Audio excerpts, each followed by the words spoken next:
Ce nom résonne à chaque fois qu'un hadith est prononcé à travers le monde. Un homme démuni, détaché des biens de ce monde, mais doté d'une mémoire hors du commun, mais un homme reçut une mission unique, préserver la parole du messager d'Allah pour les générations futures, dont sa mémoire devint une bibliothèque vivante. Allah dit « Inna nahnu nazzalna adh-dhikra wa inna lahu lahafidhun » En vérité, c'est nous qui avons fait descendre le rappel et c'est nous qui en sommes gardiens. Surat Al-Hijr, chapitre 15, verset 9.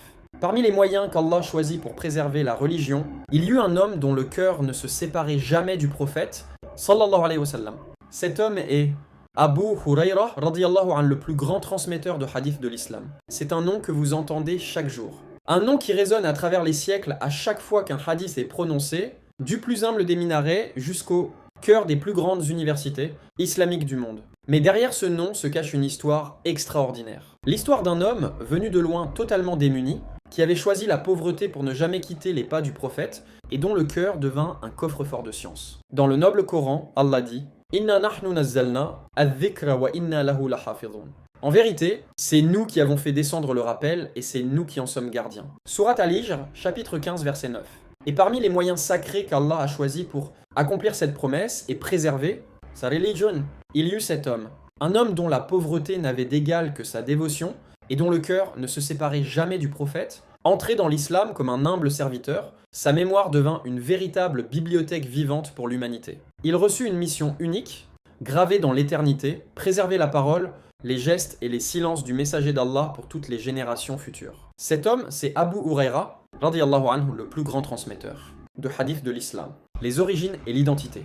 Avant d'être connu à travers l'histoire sous son célèbre surnom, cet homme portait le nom de Abd ar-Rahman ibn Sakhr ad-Dawsi. Selon l'avis le plus authentique des historiens, il naît environ 19 ans avant l'hégire au sein de la tribu des Daws, un clan arabe établi dans les régions montagneuses et reculées du Yémen. Il grandit ainsi dans un isolement géographique total, à des centaines de kilomètres des deux futurs poumons de l'islam, la Mecque et Médine. Une enfance gravée dans le dénuement, rien dans sa naissance ne laissait présager son destin grandiose. Sa réalité était celle d'un anonymat complet et d'une précarité extrême. Orphelin de père. Il perdit son père dès son plus jeune âge, grandissant sous la protection de sa mère dans un environnement sans ressources. Aucun privilège social. Il n'était ni le fils d'un chef de clan, ni un guerrier célèbre, ni un riche commerçant. Sa survie dépendait de travaux simples et éprouvants. Il passait ses journées à garder les troupeaux sous le soleil et à louer ses bras pour de maigres tâches. Il dépeindra lui-même cette période de détresse matérielle par ces mots « Nasha'tu yatima, wa hajartu miskin,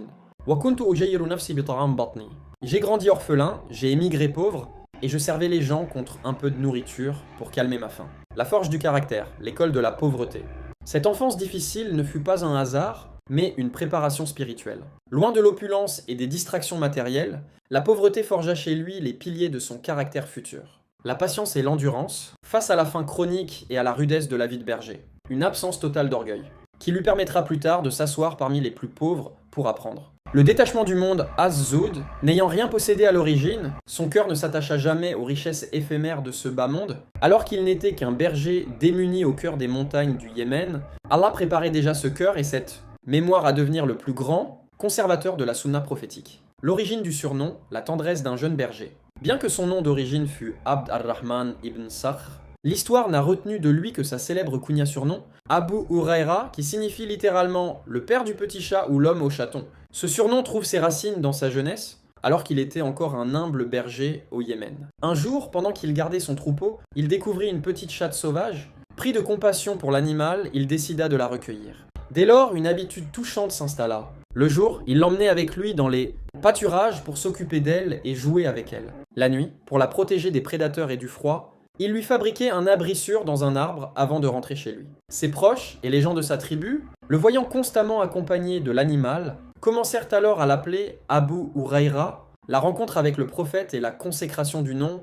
Lorsque le saint compagnon émigra à Médine et rejoignit le prophète Muhammad, cette profonde bienveillance envers les animaux ne le quitta pas. La transmission la plus célèbre rapporte qu'un jour, alors qu'il portait son chaton caché à l'abri dans la large manche de son vêtement, le messager d'Allah s'en aperçut. Avec un sourire plein de douceur et de bienveillance, le prophète s'adressa à lui en disant « Ya Aba Hir » ou « Ya Aba Huraira » ô père du chat.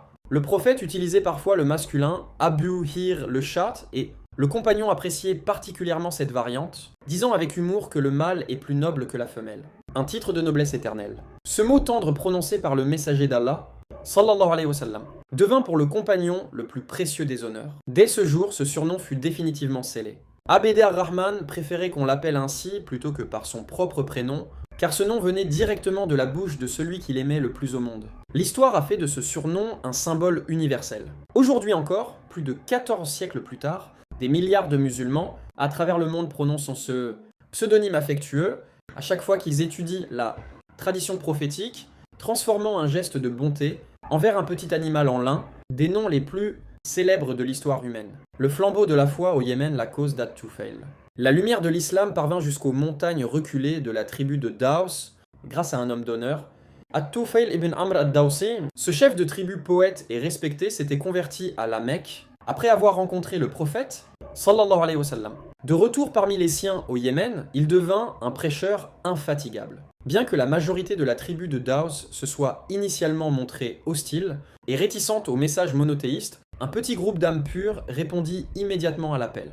Parmi ces tout premiers croyants yéménites se trouvait le jeune et humble berger, Abu Huraira. Sans jamais avoir vu le messager d'Allah, sallallahu alayhi wa sallam, il crut fermement en lui, guidé par une intuition spirituelle profonde. L'appel de l'exil et le grand voyage, pendant plusieurs années, Abu Huraira vécut sa foi au Yémen, mais son cœur était suspendu à Médine. Il ressentait un désir ardent, une soif insatiable que seule la présence du prophète, sallallahu alayhi wa sallam, pouvait apaiser. Il ne voulait pas simplement être un musulman de confession, il aspirait à devenir un disciple direct. Fuyant la pauvreté de sa terre natale et l'indifférence de son clan, il prit la décision de tout abandonner. Il entama une longue et éprouvante traversée du désert de plusieurs centaines de kilomètres, à pied et sans provisions substantielles, en compagnie de quelques membres de sa tribu qui avaient enfin accepté l'islam. L'arrivée à Médine et le tournant de l'an 7 de l'Hégire, s'étend l'an 7 de l'Hégire vers 628 de l'ère chrétienne qu'Abu Huraira toucha enfin le sol béni de Médine. Son arrivée coïncida avec un moment charnière de l'histoire islamique.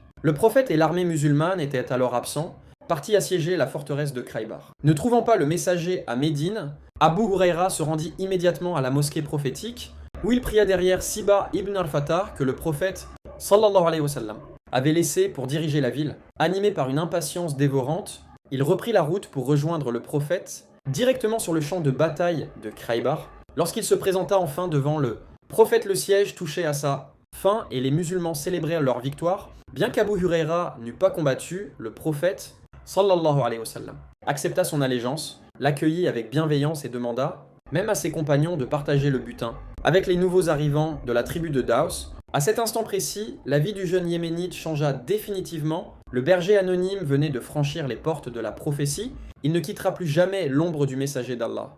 Un attachement absolu et immédiat. Dès l'instant où son regard croisa celui du messager d'Allah à Khaybar, la vie d'Abu Huraira bascula dans une dévotion totale. Ce ne fut pas une simple adhésion religieuse, mais un coup de foudre spirituel. Subjugué par la noblesse de caractère, la douceur et la lumière du prophète, il prit sur le champ une décision radicale, celle de devenir son ombre.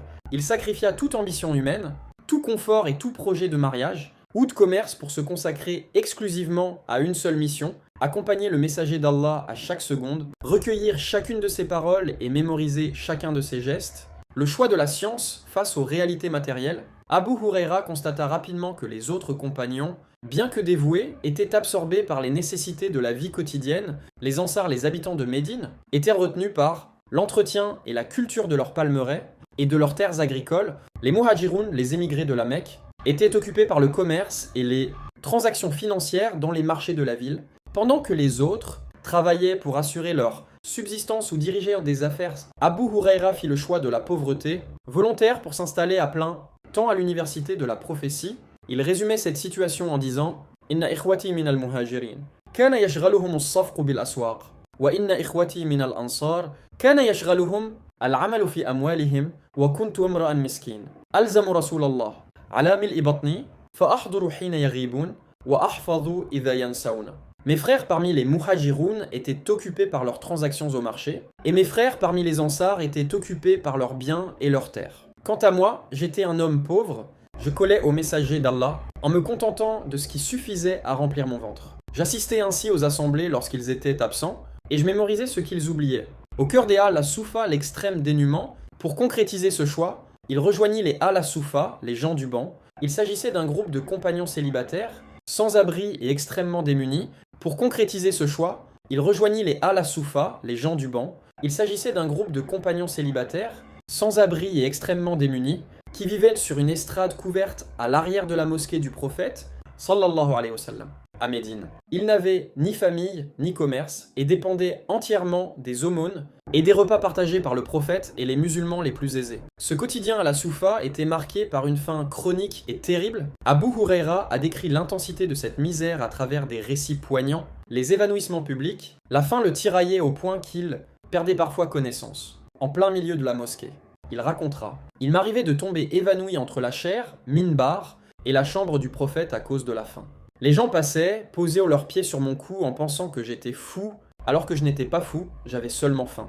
La technique de la pierre. Pour tromper la sensation de vide et calmer les crampes d'estomac insupportables, il lui arrivait d'attacher une pierre plate fermement contre son abdomen sous ses vêtements. La pauvreté comme clé d'un trésor éternel. Si cette misère physique était une épreuve terrible, elle devint paradoxalement son plus grand atout.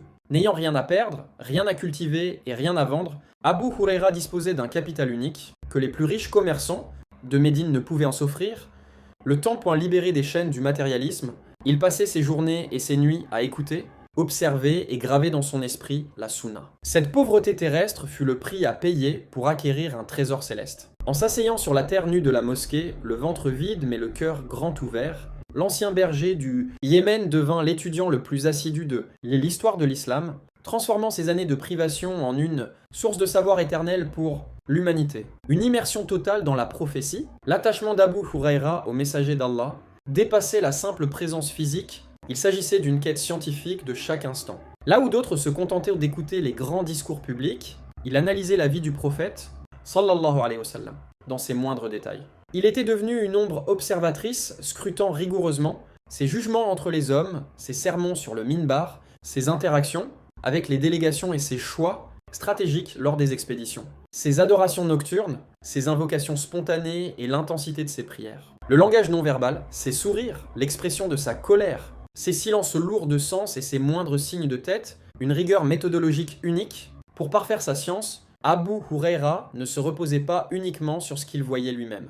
Conscient d'être arrivé tardivement dans l'histoire de l'islam, il mit en place une véritable démarche d'investigation pour rattraper les années perdues, l'interrogation des proches. Il se rendait régulièrement auprès des mères des croyants, en particulier Aïcha radiyallahu anha, pour l'interroger sur les habitudes cachées du prophète au sein de son foyer. La collecte auprès des anciens, il sollicitait les premiers compagnons comme Abu Bakr, Omar ou Ubay ibn Ka'b pour qu'ils lui racontent les événements de la période mécoise. Il n'hésitait pas à poser au prophète, sallallahu alayhi wa sallam, des questions d'une précision chirurgicale que personne d'autre n'osait formuler par pudeur. Un jour, il lui demanda: « Ô messager d'Allah, qui sera le plus digne de ton intercession le jour de la résurrection ?» Le prophète lui répondit alors avec admiration: « Je me doutais bien, ô Abu Huraira, que personne ne me poserait cette question avant toi, en raison de ton attachement passionné pour le hadith, la crainte d'oublier et la plainte au prophète. » Au début de son compagnonnage, face au flux incessant de révélations et de paroles prophétiques, Abu Huraira fut saisi d'une profonde angoisse, celle que sa mémoire humaine ne faillisse et qu'il laisse s'échapper des fragments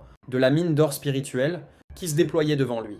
Pris d'inquiétude, il s'ouvrit de sa détresse au messager d'Allah, sallallahu alayhi wa sallam, en lui disant: « Ya Rasulallah, inni asma'u mink, hadithan kathiran ansa. » Ô messager d'Allah, j'entends de toi de nombreux hadiths, mais il m'arrive d'en oublier certains, le manteau déplié. L'invocation prophétique. Le prophète, comprenant la pureté de son intention et la lourde responsabilité qu'il s'apprêtait à porter pour les générations futures, lui répondit par un geste empreint de spiritualité et de miracle. Il lui ordonna: « Étends ton manteau. » Abu Huraira retira son vêtement de dessus et le prolongea devant lui. Le prophète, sallallahu alayhi wa sallam, prit alors ses propres mains bénies, fit un geste symbolique comme s'il y versait un trésor invisible et immatériel, puis invoqua Allah en faveur de son compagnon. Enfin, il lui dit: « Aghliqhu alayk wadmumhu ila sadrik. » Referme-le contre toi et serre-le sur ta poitrine. Abu Huraira s'exécuta immédiatement, ramenant le tissu contre son cœur. Une bibliothèque vivante, 5374 hadiths. Le résultat de cet événement fut instantané et surnaturel. Abu Huraira témoignera plus tard de la puissance de ce miracle en disant: « Lam ansa abadan. Ayya kalimatin sami'tuha minhu ba'da dhalik. » Je n'ai plus jamais oublié une seule parole que j'ai entendue de lui après cela. Sa mémoire devint un coffre-fort inviolable, totalement imperméable à l'oubli. Cette bénédiction, divine lui permit de mémoriser et de transmettre le chiffre impressionnant de 534 hadiths. Il devint ainsi, de l'avis unanime des savants de l'islam, le plus grand conservateur de la sunna, transmettant le savoir à plus de 800 disciples, compagnons et successeurs qui vinrent puiser à sa source. Un méditateur de la révélation. Si l'histoire a glorifié Abu Huraira pour sa préservation des hadiths, il était avant tout un amoureux, inconditionnel de la parole d'Allah. Il incarnait parfaitement l'esprit du verset où Allah dit « Kitabun anzalnahu, ilayka mubarakun liyadabbaru ayatih » un livre béni que nous avons révélé afin qu'il médite de ces versets. Sourate Sad, chapitre 38, verset 29. Il ne concevait pas le Coran comme une simple récitation labiale, mais comme un code de vie dont chaque lettre devait pénétrer l'âme. Pour y parvenir, il mit en place une discipline d'apprentissage et de mise en pratique d'une régularité absolue. L'organisation de son temps, les nuits de la science. Afin que la science ne quitte jamais sa mémoire et reste ancrée dans son cœur, Abu Huraira avait structuré sa vie nocturne d'une manière unique. Il divisa ainsi sa nuit en 3 tiers distincts et rigoureux. 1. Un tiers pour le sommeil, afin de reposer son corps. 2. Un tiers pour la prière nocturne, Qiyam al-Layl, pour réciter et méditer le Coran en état de dévotion. 3. Un tiers pour réviser et mémoriser. Il passait des heures entières, seul dans l'obscurité de la nuit, à répéter mentalement les versets et les paroles saisies durant la journée pour s'assurer qu'aucune lettre ne s'échappe de son esprit. La science par l'action. Pour Abu Huraira, accumuler le savoir sans le traduire en actes était un non-sens spirituel. Il répétait souvent cette maxime profonde, la science sans pratique disparaît. Il considérait que la véritable mémorisation du Coran et de la Sunna se mesurait à l'impact qu'elle avait sur le comportement quotidien. C'est cette alliance parfaite entre une mémoire miraculeuse, une dévotion nocturne infatigable et une mise en pratique rigoureuse qui éleva ce berger yéménite au rang de pilier éternel du savoir islamique. L'ombre du messager dans ses déplacements. Au-delà de sa présence physique, Abu Huraira s'était attribué le rôle de serviteur personnel lors des déplacements. C'est lui qui préparait l'eau pour les ablutions du prophète, sallallahu alayhi wa sallam.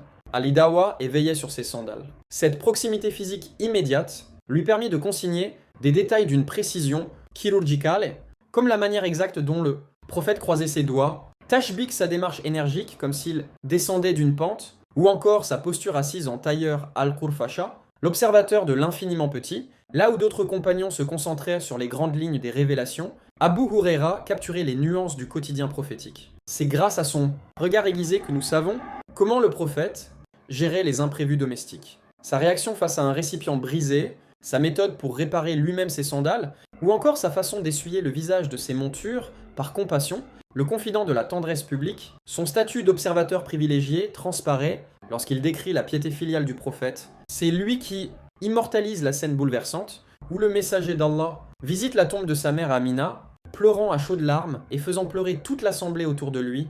Il documente également la diplomatie humaine du prophète, sallallahu alayhi wa sallam, au sein de sa communauté, notant la manière dont il serrait la main de ses interlocuteurs sans jamais la retirer le premier. Le baptême du feu et la rigueur stratégique. Lorsqu'il rejoint les rangs musulmans à Khaybar, Abu Huraira intègre une armée en pleine mutation tactique. Il y apprend l'importance de la discipline militaire sous les ordres directs du prophète. Lors de l'expédition de Tabuk, face à la défection de certains hypocrites terrifiés par la puissance byzantine, son engagement ferme fut une démonstration de force psychologique autant que physique. Il marcha sous un soleil de plomb, portant ses propres armes malgré l'épuisement, prouvant sa résilience face à la guerre d'usure, le rempart face à l'apostasie al-Ridda. Après le décès du prophète, sallallahu alayhi wa sallam, son courage fut mis à rude épreuve sous le califat d'Abu Bakr as-Siddiq, lorsque la péninsule arabique vacilla sous le coup des fausses prophéties et du refus de s'acquitter de la zakat. Abu Huraira ne se réfugia pas dans l'enseignement, il prit les armes lors des guerres de la Rida, risquant sa vie pour préserver l'unité politique et religieuse de l'État musulman naissant face à des tribus rebelles lourdement armées, l'épée au service des conquêtes majeures. Plus tard, sous le califat de Umar ibn al-Khattab, il fut envoyé sur le front de l'Est. Il participa activement aux campagnes de Perse et aux côtés des armées qui ouvrirent les régions du Bahreïn. Son courage sur le champ de bataille était nourri par sa certitude théologique. Il considérait le djihad comme le sommet de l'islam d'Irwad Sanami et appliquait ses propres hadiths rapportés sur les mérites des martyrs au combat. Le gouverneur Asset, nommé gouverneur de la région du Bahreïn par Umar ibn al-Khattab, puis plus tard de Médine, sous les Omeyyades, Abu Huraira offrit un modèle de gouvernance unique, rigoureusement inspecté par Umar, connu pour sa sévérité envers ses gouverneurs. Il fut blanchi de tout enrichissement personnel. Lorsqu'il quitta ses fonctions, Ses économies se résumaient à sa monture et ses vêtements de tous les jours. Même au sommet de l'État, il refusait les escortes d'honneur, l'éducation des siens et la piété domestique. Chez lui, le détachement n'était pas une posture mais un mode de vie partagé. Il avait instauré un système de relais spirituel unique avec son épouse et sa fille. La nuit était découpée. De sorte que lorsqu'un membre de la famille terminait ses prières et allait dormir, il réveillait le suivant. Sa demeure était ainsi une ruche de dévotion où le Coran résonnait 24 heures sur 24, sans interruption. La dignité face aux moqueries, en raison de sa mémoire phénoménale, Abu Huraira fit face à la jalousie et au scepticisme de certains contemporains qui s'étonnèrent du volume de ses transmissions. Sa patience face aux critiques fut héroïque. Pour prouver sa bonne foi, il accepta des examens rigoureux, notamment sous le gouvernorat de Marwan ibn al-Hakam, qui fit noter ses hadiths en secret par un scribe pour le réinterroger un an plus tard. Abu Huraira répéta les milliers de mots au mot près, sans ajouter ni retirer une seule lettre, scellant ainsi sa réputation d'homme de vérité absolue. Pour compléter les détails précis de ce jour mémorable rapporté dans le Sahih Muslim, le déclencheur des larmes, ce jour-là, lorsqu'Abu Huraira insista pour qu'elle accepte l'islam, sa mère prononça des paroles insultantes et blessantes à l'égard du prophète. C'est le cœur brisé d'entendre l'homme qu'il aimait le plus au monde se faire insulter par sa propre mère qu'il courut vers le prophète en pleurant à chaudes larmes. La confiance absolue, juste après que le prophète eut prononcé l'invocation, Abu Huraira racontera qu'il est reparti chez lui en courant de joie, tellement il était convaincu de l'exaucement immédiat de ce doua. Les détails précis à la porte, arrivé devant sa maison, il trouva la porte close. En s'approchant, il entendit le bruit de l'eau khadkhadat al-ma. Sa mère faisait ses grandes ablutions ghusl. En entendant les pas de son fils, elle lui cria « Reste où tu es, Abu Huraira !» Elle passa sa tunique et son voile à la hâte avant de lui ouvrir. Le second doua, après la conversion, Abu Huraira retourna chez le prophète en pleurant de bonheur pour lui annoncer la nouvelle. Il en profita pour demander « Allahumma habib ubaidak » Hada, ya'ni Abu Hurairat, wa ummahu ila ibadika al-mu'minin wa habib ilayhim al-mu'minin. Ô messager d'Allah, invoque Allah pour que moi et ma mère soyons aimés par les croyants. Le prophète pria en ce sens, et Abu Huraira disait plus tard qu'aucun croyant ne l'aimait sans aimer aussi sa mère. Pour comprendre l'impact gigantesque d'Abu Huraira sur la science du hadith, le champion de la mémorisation. Il est unanimement reconnu comme le hafid, le mémorisateur de la communauté. Il a transmis à lui seul un nombre immense des hadiths, un record absolu parmi tous les compagnons. La validation des compagnons, même de grands compagnons comme Ibn Omar ou Zayd ibn Thabit reconnaissaient sa supériorité dans ce domaine. Ibn Omar lui dit un jour « Kunta alzamana li rasulillah wa ahfazana li hadithih » Tu étais celui d'entre nous qui suivait le plus le prophète, sallallahu alayhi wa sallam, et qui retenait le mieux ses paroles. L'imam Al-Bukhari considérait que la chaîne de transmission la plus authentique, impliquant Abu Huraira, était celle passant par Malik, Nafi' ibn Omar Abu Huraira. Les savants expliquent que la mémoire d'Abu Huraira était un miracle, un prodige, ou karama lié à l'invocation que le prophète, sallallahu alayhi wa sallam, avait faite sur son vêtement pour qu'il n'oublie plus jamais rien, pour enrichir sa vie après le prophète, sallallahu alayhi wa sallam, en tant qu'enseignant et dirigeant. Une école à ciel ouvert, à Médine, sa maison et la mosquée du prophète étaient devenues des universités. On estime à plus de 800 élèves, parmi les compagnons et les tabi'in, le nombre de personnes ayant directement rapporté de la science de lui.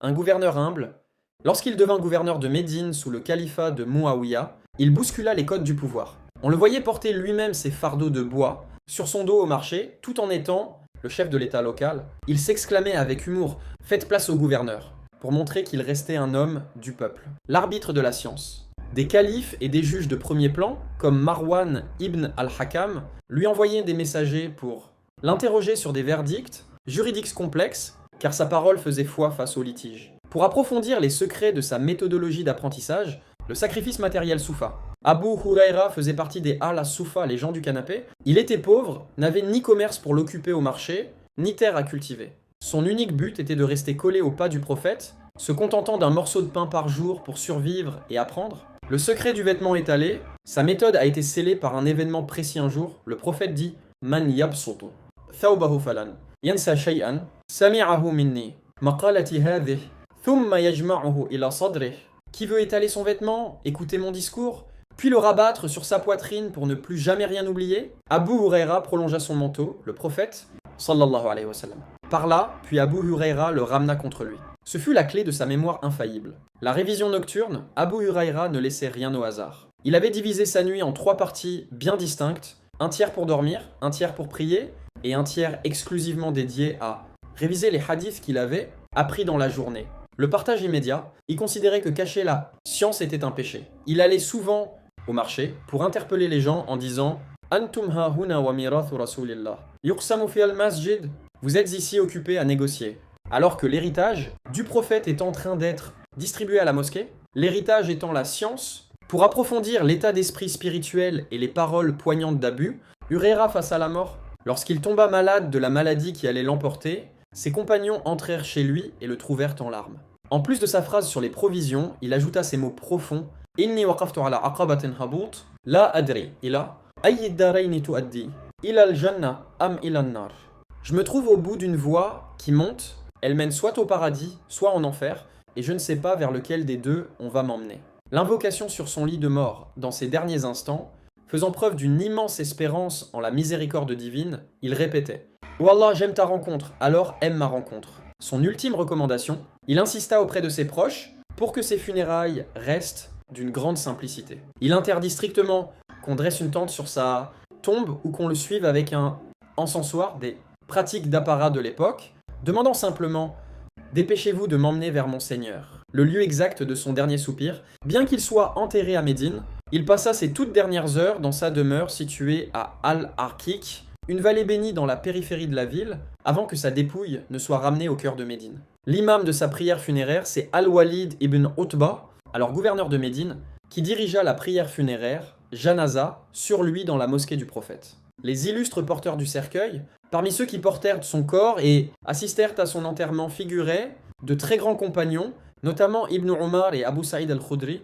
qui pleurèrent chaleureusement leur frère de science. Le lieu de son repos éternel, il fut enterré au célèbre cimetière d'Al-Baqi, aux côtés des membres de la famille du prophète et des premiers martyrs de l'islam. L'hommage posthume officiel. Juste après l'enterrement, le gouverneur, Al-Walid, écrivit immédiatement une lettre au calife Muawiyah pour lui annoncer le décès. Muawiyah répondit en ordonnant de recenser les héritiers d'Abu Hurayra, de leur verser une immense somme d'argent et de les traiter avec les plus grands honneurs en guise de reconnaissance historique. Pour mesurer l'ampleur théologique de sa mission unique, le rempart contre l'oubli, les savants de l'islam rappellent souvent que la mémorisation d'Abu Hurayra fut un décret divin pour protéger la deuxième source de l'islam, la sunna. À une époque où les Arabes excellaient dans la poésie et la généalogie, Allah a réorienté le génie mnémotechnique d'Abu Hurayra exclusivement vers la parole prophétique. Une victoire sur ses détracteurs, de son vivant. Certains s'étonnaient qu'il rapporte autant de récits alors qu'il n'avait passé que 4 ans avec le prophète,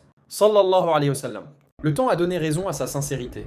L'histoire a prouvé que pendant que les autres compagnons gérèrent l'État, les armées ou le commerce, Abu Hurayra, lui, sacrifiait tout pour acter la mémoire textuelle de cette religion. Le compagnon le plus cité de l'histoire, aujourd'hui encore, 14 siècles plus tard, son nom est prononcé des milliards de fois chaque jour à travers le monde. À chaque fois qu'un imam, un étudiant ou un fidèle prononce la formule universelle, d'après Abu Hurayra vient directement le prophète, sallallahu alayhi wa sallam, a dit « Si cette histoire t'a inspiré, abonne-toi maintenant pour découvrir la vie des plus grands hommes de l'islam. Active la cloche, partage la vidéo et écris en commentaire. Allahumma jma'na ma'a sahaba. Oh Allah, rassemble-nous avec les compagnons du prophète, sallallahu alayhi wa sallam. » Dans la prochaine vidéo, l'histoire extraordinaire de l'enfant que sa propre mère a offert au prophète comme cadeau et qui est devenu l'un des plus grands gardiens de ses secrets. Ne manquez pas l'avis Anas ibn Malik. Ainsi s'achève, que Dieu me pardonne s'il s'est glissé la moindre erreur dans ce récit et que la paix soit sur vous.